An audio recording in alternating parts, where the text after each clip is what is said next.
I have to say is simply that there are Anchorage made bread. I brought a baguette, and this is Karen Lemke's, and it's hot, right? It's got minced up hot pepper in it. Okay. The soup is here, and this is parsnips, which I can't tolerate. So if you want parsnips, you can take some of that and some parsnips.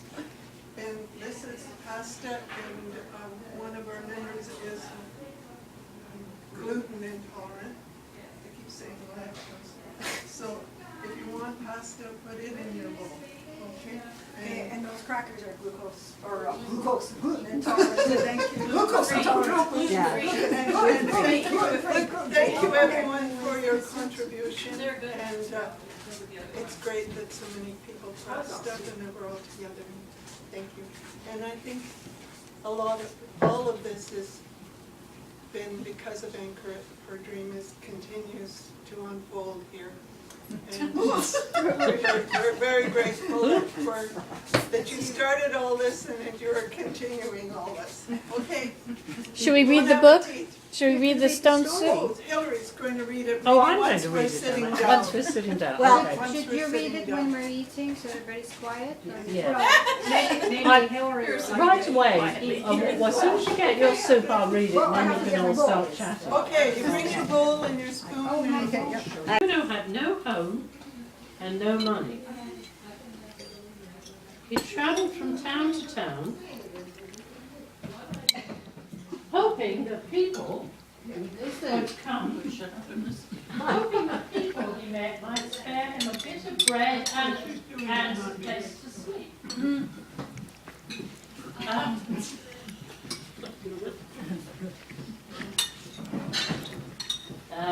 One day, Nuno came to a particularly nice little town. He hadn't eaten for quite some time, and hoped that the people of the town might give him a bite to eat. "Hello there," Nuno said to the first woman he saw. "Would you have some food that I could eat?" "I'm sorry," said the woman, "I'm very poor and have no extra food." Nuno asked the other people he met the same thing, and each person told him that there was no food to spare. By now, Nuno's stomach was growling. He was very hungry.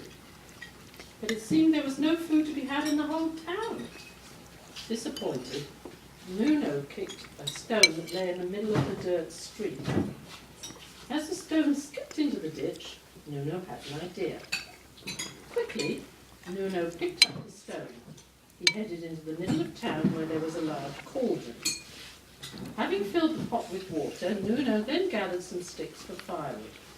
He built a roaring fire underneath the pot, and once the water was boiling, he tossed the stone in. Nuno busied himself with his pot of water with a stone in it.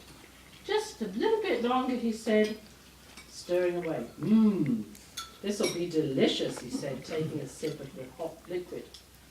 "Why, this might be the very best stone soup that I have ever made," he said, loudly enough for people to hear.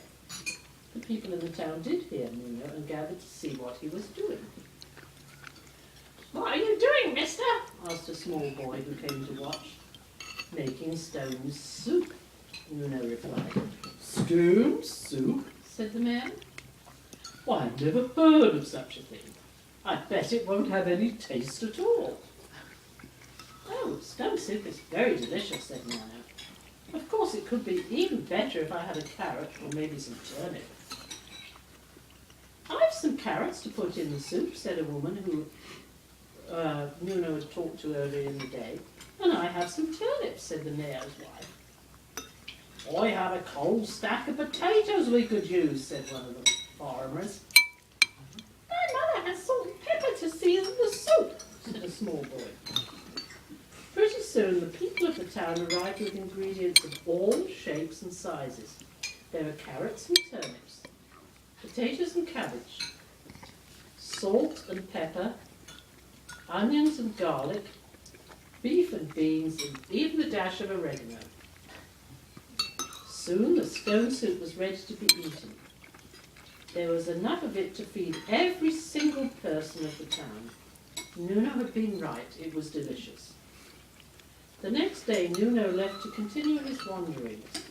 The townspeople said their goodbyes to him, but they knew that no matter how hard times may get, and no matter how bare their cupboards might seem, Nuno had taught them a special lesson, that everything works out when people share with one another.